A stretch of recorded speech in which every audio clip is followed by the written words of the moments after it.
This is A Game. Fast acting, long lasting, with no side effects.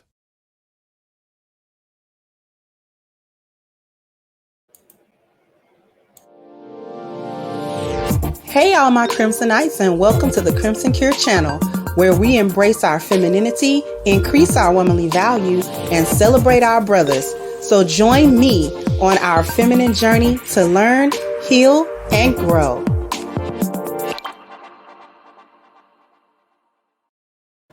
Hey there, my Crimsonites, and welcome to the Crimson Cure channel. I'm your host, femininity coach, and author of The Crimson Cure, and this is my perspective. So today we are going to talk about Miss Iyanla Vanzant and how Black women threatened her just for trying to help them. So we know that she quit doing her show, Fix My Life. It ran its last season, I believe, earlier this year or last year. Her show, Iyanla Fix My Life, ran, I think its last season was its 8th season or something like that. In any case, we noticed she ran her last season, and it wasn't because the show was unsuccessful, but because of the negative energy coming from the people that she was helping, coming from just people who were disgruntled viewers, I would assume, people who disagree with her. So I'm going to go ahead and read an article because she came out recently, just the last couple of days, and was talking about some of the other key factors that made her stop doing her show. So I'm going to go ahead, I'm going to share the screen and read the article for you. And then I'm going to come back with my perspective. Okay, so they didn't like something I said or did. Iyanla Vanzant reveals death threats were one of the reasons why she ended her show. For almost 10 years, Iyanla Vanzant has been using her skills as a life coach to mend families and broken homes on her Iyanla Fix My Life show. But in May, that chapter of her life closed and she said goodbye to the series, stating that she would prefer to now help people off camera and in a more intimate setting. She has said in the past that viewers' mean and nasty comments is what made the show exhausting to be part of. Now, in a recent interview on the Tamron Hall show, Vanzant opened up once more about the comments she was receiving that compelled her to leave her successful on-air profession. I'm very sensitive to energy, she said. And in reference to filming in her guests' homes for her show, she added, because you go into people's homes, you're in their bathroom, you're in their kitchen, they think they know you and they think they have a right to say certain things because we're not clear and conscious of the energy that we send out. Vanzant went on to explain that she experienced cyberbullying.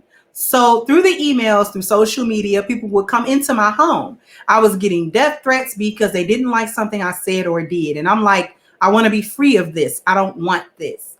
She expounded on her experience saying, I got death threats around certain shows, around certain issues, around things that I said. People would come to my home, because with the internet, they can find you anywhere. The 68-year-old also explained how people would reach out to her for help, but it was not done in the appropriate way. She said they would get a hold of her personal phone number and they would call me. I know you don't know me, but I need help. Wait a minute, hold up. And I have so many vehicles and avenues where I serve people. I'm on social media. I have classes. I teach. You don't get to call me on my private phone at 2 o'clock in the morning. So I just wanted to be free of that. That was more important to me. Earlier in the interview, she mentioned how her principle is freedom. I wanted freedom, freedom to be, to do, to go. And, doing a show, you don't have no freedom. Okay. So that is that. And I wanted to talk about this because even though Iyanla quit her show before April Mason quit her dating business for Black women, this interview happened just recently. And it made me go back into thinking, because we know it was women with this stuff. I just can't imagine any men, even no matter how disgruntled he may have been or disagreeing with her he might have been, for them to really, it be a lot of men with the whole cyberbullying and whatever, and especially the death threats. I just think it was women. You know how Black women are. You know how Black women can be. And it was really because of the obvious things. She was holding everybody accountable. We've all watched Iyanla's shows, right? And there are a lot of instances on her shows where you could do a whole thing of content just on some of her guests that she was trying to help on various episodes of her shows, because people have the same issue. Most people's issue is living under the lost value system and the things that presents in their lives in some type of way, right? And so you can't hold the sisterhood accountable without repercussion. Okay? That it comes with the territory. Whenever you are a Black woman who says to herself, maybe I see the condition of my people, right? Because we know that Iyanla's Fix My Life was overwhelmingly Black people. I don't really recall too many other people of other ethnic backgrounds being on her show. I do recall, you know what I'm saying, a couple of white women, but they were married to like Black men or had Black family members of some sort.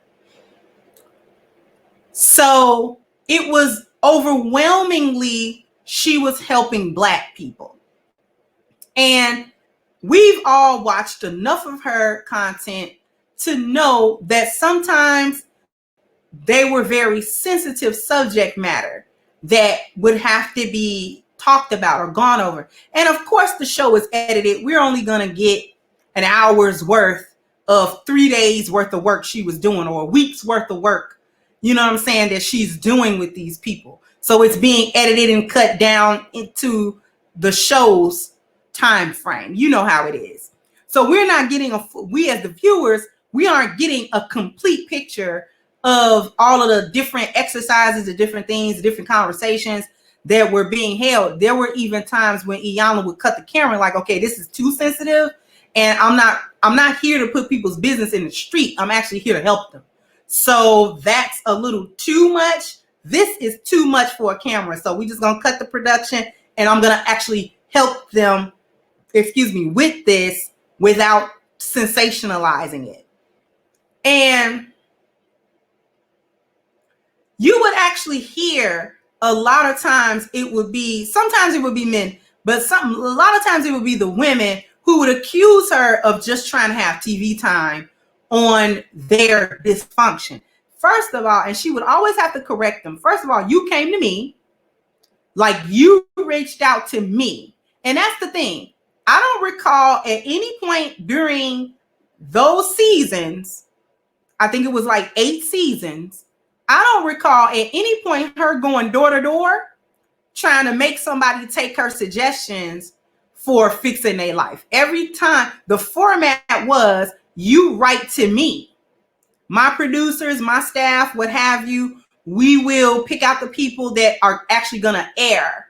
Okay, we come, we do the work, we cut the film, all that kind of stuff, and then you get a show, right? So she's not going door to door like a door to door salesman. So you coming over there, you know what you're gonna get with Iyanla. She been doing it long enough, so it's not a surprise. All you gotta do is watch the previous seasons and episodes, and you know what to expect. So how dare you feel entitled enough to reach out for her brand of help, knowing full and well what you're gonna expect. She's an established life coach. So it's not like it was a surprise or she's some newbie on the block where you don't know what's going on. So you reach out for her brand of help because you want her help. You want her help, right? So then you come on, whether it was televised or not, you come to her to get this help, and then you feel some type of way for the help. These are your issues. Now, if at some point in the process you feel disrespected or you feel as if it's not going, of course, people have a right to speak up. But what you don't have a right to do is give people death threats, and just cyberbully because she's trying to help. And a lot of the times, the help is painful. Because here's what she was really doing. She was doing a couple of things. She was touching on subjects that's taboo in the Black community. Okay, maybe they're not overall taboo subjects, but you're not supposed to talk about Black motherhood. You're not supposed to ridicule that. And there were many instances and episodes where she was holding the mother. Like, no. You got a lot of dysfunction in the family and you're doing a lot of finger pointing, but it starts with who? Who raised these kids? Who was the one that, you got 2 of them with that daddy and 3 of them with that dad? Like, who did that? This was you. And it's not without empathy. Okay, I can hear your story and I can hear how you came to these decisions, but that doesn't stop them from being bad decisions, though, and having repercussions. We're looking at the fallout of it. So while we can have empathy on your story and how you arrived at that situation, we can't stay stuck there. We're going to have to go further into the solutions. And before we can get into the solutions, we have to hold everybody accountable for their stuff. Everybody got to hold their own stuff. We're not going to dump stuff off on everybody. Listen, everybody's got a part to play. And we're not going to minimize it. We're not going to say, oh, well, you ain't really got a part. No. You probably got the biggest part. Okay? And that's what we're going to do. We're going to work on the accountability. And the other thing that I think reason why she was getting such something as drastic as a death threat is because whether you like Iyanla's show, whether you agree with her, whatever you think about how she was running her show or running her coaching business, here's the thing. She was doing the one thing that you can't do under the lost value system, and that's to break code with it. She was doing enough to break code with it. And the thing, how you break code with the lost value system is you start telling the truth about things. And that's the real problem. Because what we have to understand is people have lived and built their life under the lost value system. It's not a lightweight thing. It's not just something I get on here and say for kicks, okay, and just to push people's buttons. I'm not here to talk about the lost value system in order to push people's buttons.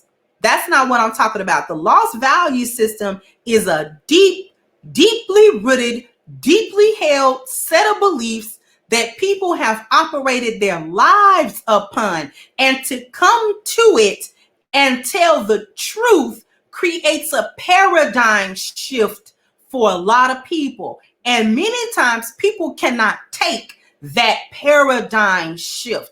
And it will enrage people. For you to tell them that their whole life built on a lie, it ain't a whole lot of people can take that in stride. And instead of reflecting, they'll take it out on you before pointing it out. And she told enough truth to break code with the lost value system, because the reality is truth is the only thing that breaks the lost value system. It's the only thing that breaks it. The truth breaks it because the lost value system on every level is built on a lie, right? Every level of the lost value system is built on lies. Each of these values, when we talk about the lost value system, not only are they flipped where wealth is at the top and spiritual at the bottom, each value is perverse. It's not doing what its intended purpose is. It's not fulfilling its intended purpose as it does under the 10 life values. So not only is the lost value system flipped, each individual value is also perverted. And that's what people need to understand. So when you start telling the truth for each one of those, that'll destroy somebody. And it's not intentional. You're not trying to destroy people. You're trying to get them to see the light. And there are a lot of people that cannot take that. They cannot. And instead of self-reflecting, they will take that anger and that frustration out on the person who points it out. So it's unfortunate that she received things like death threats, because I would never condone anything like that. But to a certain degree, I understand why she got them, because people, listen, when you start telling them the truth and it get to rattling every cage they get, they might get mad at you about that. Cuss you from here to Juvember. You be everything but a child of God. All for pointing some stuff out. How dare you? How dare you? But anyway, sound off in the comment section. Let me know what you think. Like, share, subscribe to the channel if you have not. Once again, I'm your host, The Crimson Cure, and this was my perspective. Bye-bye, Crimsonites. Hey guys, please like, share, and subscribe to the channel and hit the notification bell. And if you've got more to say on the topic, leave a comment down below. Also, don't forget to support our sponsor, who so graciously supports this channel by clicking the description box and the link for A-Game at agameherbal.com. You can go ahead and get a 10% discount off of your next purchase using the code Kendra10. This has been yet another Crimson Cure production, and I'll catch you guys on the next one.